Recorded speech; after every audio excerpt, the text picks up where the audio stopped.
students. Thank you very, very much.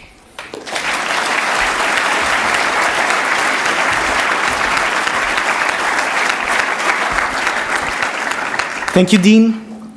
And now, without further ado, Megan and Banu, President and Vice President of the MBA Student Council, will introduce you, Mr. Tata, and then ask you a few questions. Thank you very much.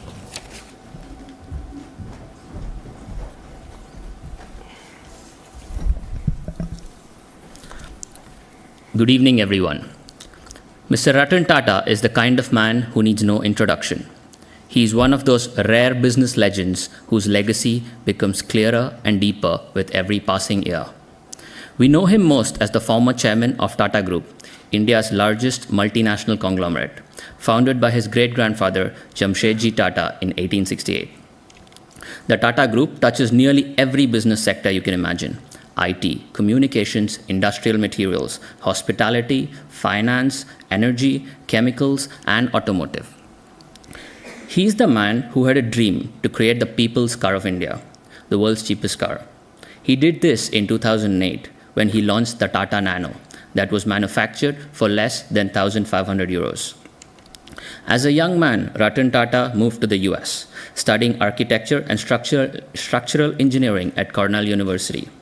After graduating and at the advice of family, he refused a job offer from IBM and decided to return to India in 1962.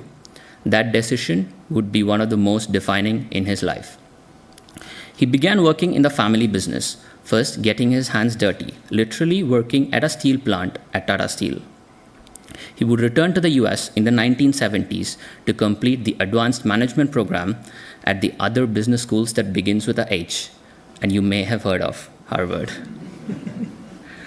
Later, as chairman of Tata Industries in the 1980s, he was bold and unwavering in his recommendation to venture into high-tech businesses, focus on select markets and products, mergers and acquisitions, and leveraging group synergies. He would become the chairman of Tata Group in 1991, filling the shoes of his uncle, Mr. J.R.D. Tata. Reflecting on that appointment, Mr. Ratan Tata said, "Suddenly you feel all alone." His vision would come to life in the first decade of the 21st century, perhaps among the most glorious of the company's history, when he oversaw the acquisition of 22 companies worldwide, including Tetley Tea, Chorus Steel, New York's Pierre Hotel, and Jaguar Land Rover, for a total of $18 billion spent.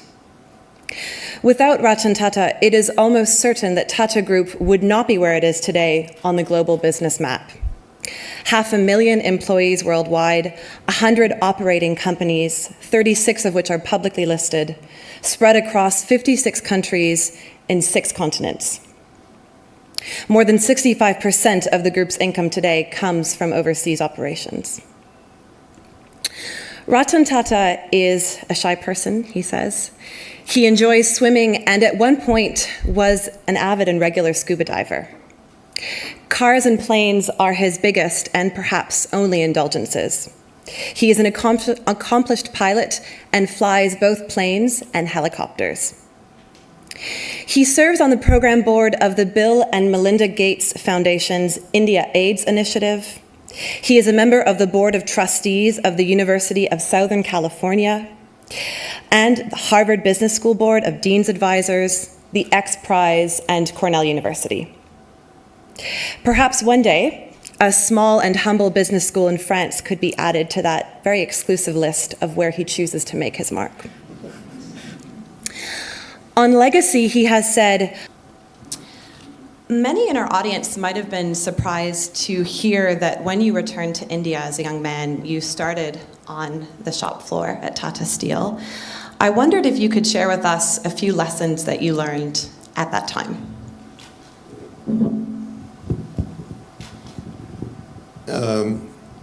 I was on the shop floor for about 2 or 3 years. And during those 2 or 3 years, I thought this was an absolute waste of time and served absolutely no purpose.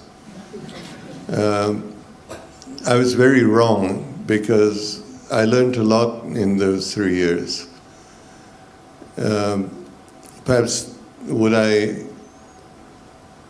learned best was the question of humility amongst people, because standing shoulder to shoulder with workers for 3 years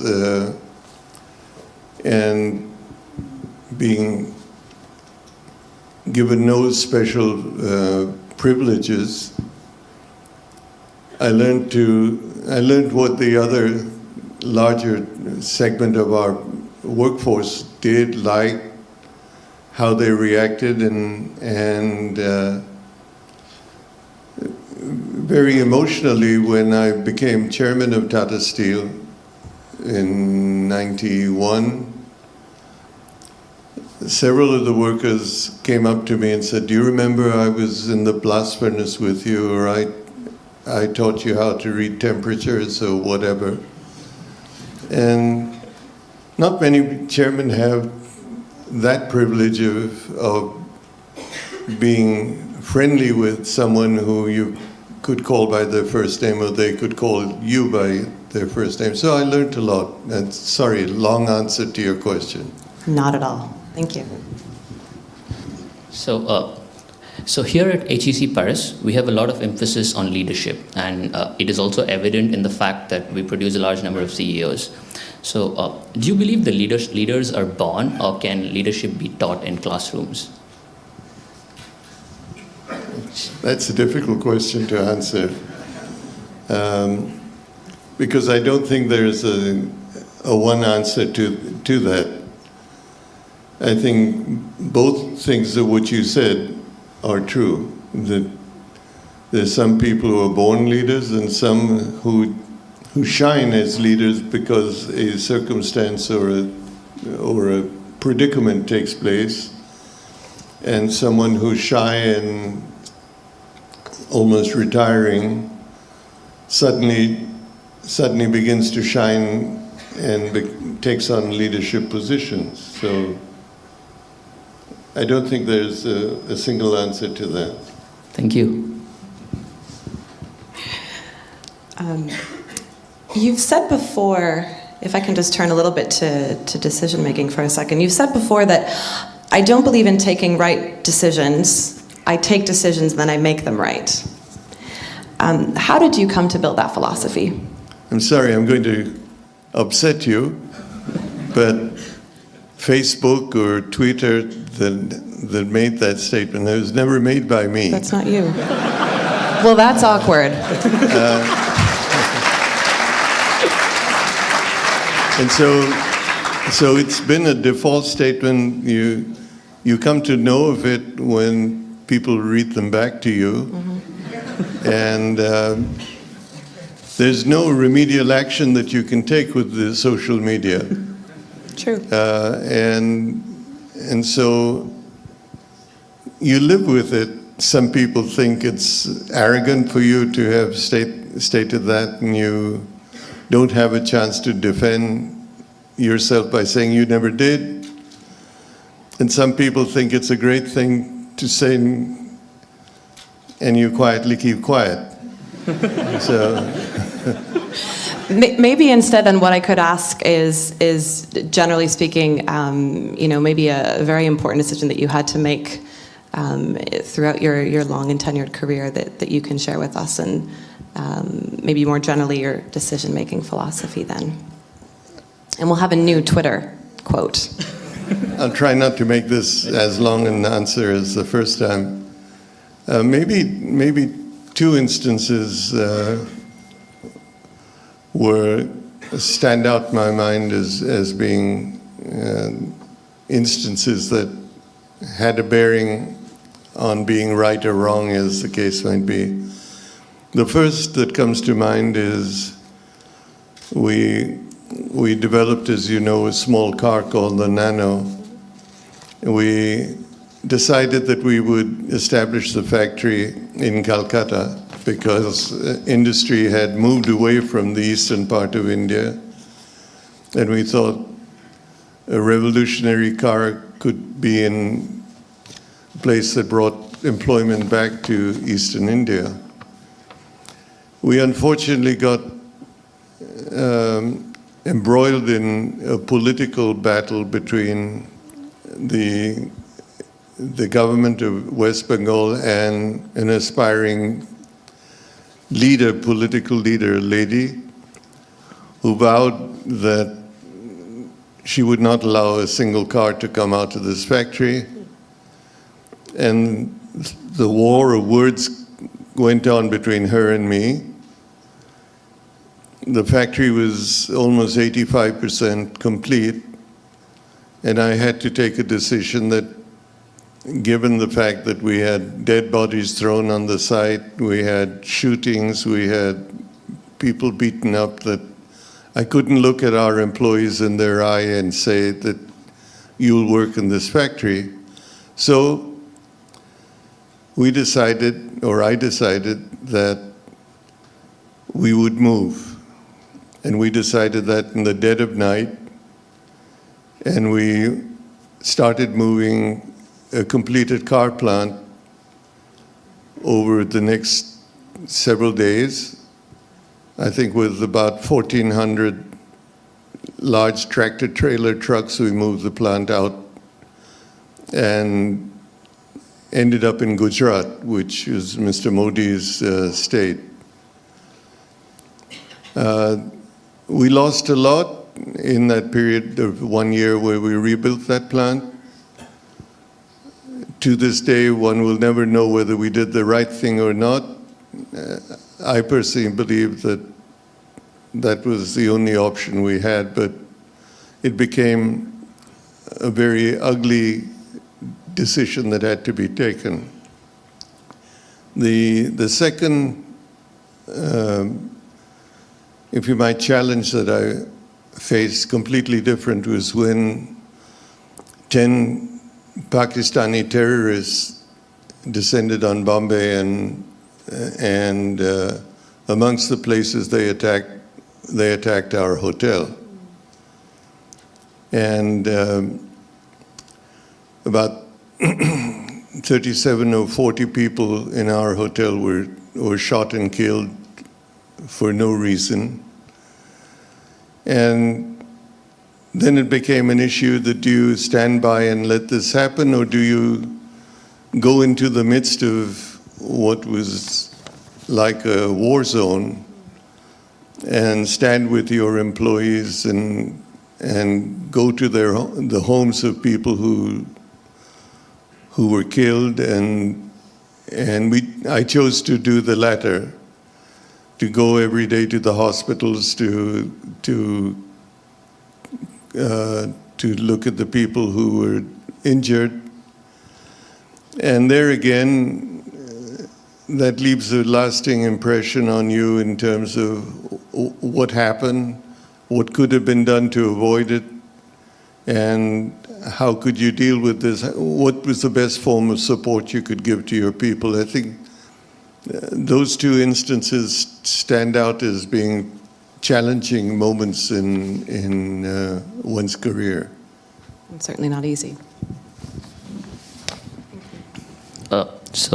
In terms of Europe, we see that Tata Group has a lot of investments in Europe, and it's a big player for the Tata Group portfolio. How do you see Europe's future business potential? Well, I've always felt that Europe is a union of nations that has a tremendous potential. It's a huge market. It's also a union of countries that is going through a difficult economic period of time at this point in time, partly because of common currency and partly because each of the countries are not of the same economic status. I can only say that I hope that the European Union is able to come out of this and revert back to the prosperity that the founding fathers of the EU had hoped, and that it takes its place in the world as an important economic power. Thank you. just to maybe bounce off of that question, a key strategy over the past decade for the group has been inorganic growth through acquisitions. A key strategy over the past decade for the group has been through acquisitions. What prompted this specific strategy? And I'm thinking of a couple of particular brands overseas, both Tetley and Jaguar Land Rover. Tetley, I think, was motivated by the fact that we had the second largest tea garden and tea activity in India, and Tetley was an opportunity to get an international brand. The two other major acquisitions, Jaguar Land Rover and Chorus, in each case, the companies came to us and asked whether we couldn't get together. And on looking at them, we felt that they fulfilled important strategic gaps that we had in either the geography we operated in or the product areas or technology that we had, which made us go forward. It was not, contrary to most people's view, an issue of just getting bigger. Do you think that that's a strategy that's sustainable for the future of Tata Group, as far as acquisitions? Well, I think there was a strategy in each of the acquisitions. It wasn't just a shopping spree, as some of the media has referred to it. And I think the only one that has gone through a great deal of difficulty has been Chorus, which has been as much an issue of the economic situation in Europe as much as one could blame the concerned company that we acquired. It's the steel industry in Europe itself has been going through a very difficult period, and we have been hit by that rather badly. As I said, I hope Europe recovers, and in that case, one would find that it would be an investment that was strategic in value.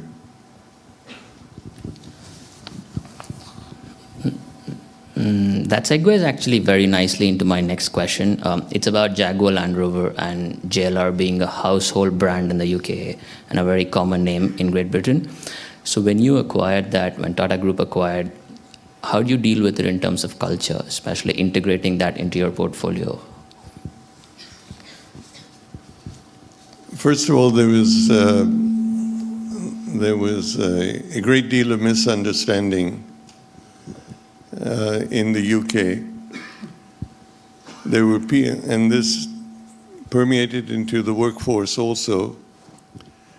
There was a feeling that this was a ploy for an Indian company to buy Jaguar Land Rover, close down the plants in England, move the factories to India, and make Birmingham into a real estate project or a set of, I'm saying this not facetiously because it was said to me, of tandoori chicken restaurants in the Midlands. And I had to stand in front of the workers and assure them that A, Tatas were not in the restaurant business. We may have some hotels, but we didn't have a chain of restaurants, and that was not our intention. It was also not our intention to saddle JLR with cheap cars from India. And then what we said, which is what we tried to do, was to say our plan is to leave you alone, to support you, and work with you in returning these two brands to their original glory. What's gratifying is that the workforce in JLR did exactly that. They with pride, worked towards making the car company closer to what it was in the days of its heyday. And I think they've done admirably well, and the management of JLR, I think, are really the heroes of the day. Thank you. So certainly during your time, you saw a lot of change and ushered in a lot of change at the Tata Group. We know that it's a company steeped in history. It has certain ways of working. If you can take us back a little bit to that moment when you became chairman, how hard was it for you to create a culture of positive change?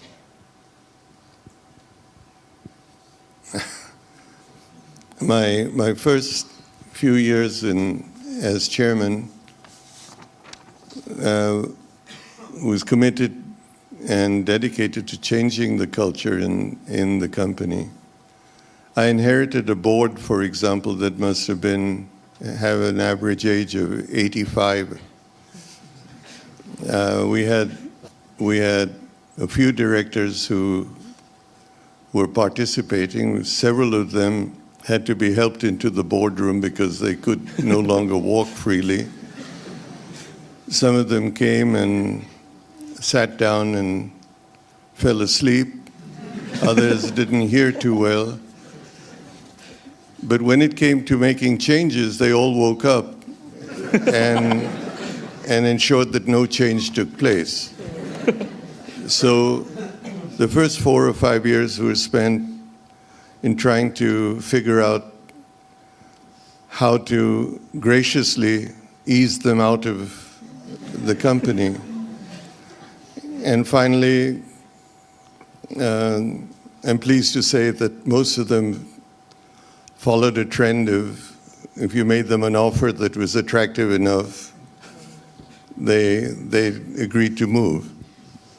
And then 5 years later, one could sit down and try to create a new culture, a group that was more customer-oriented and attempted to be more nimble-footed than it had been in the past.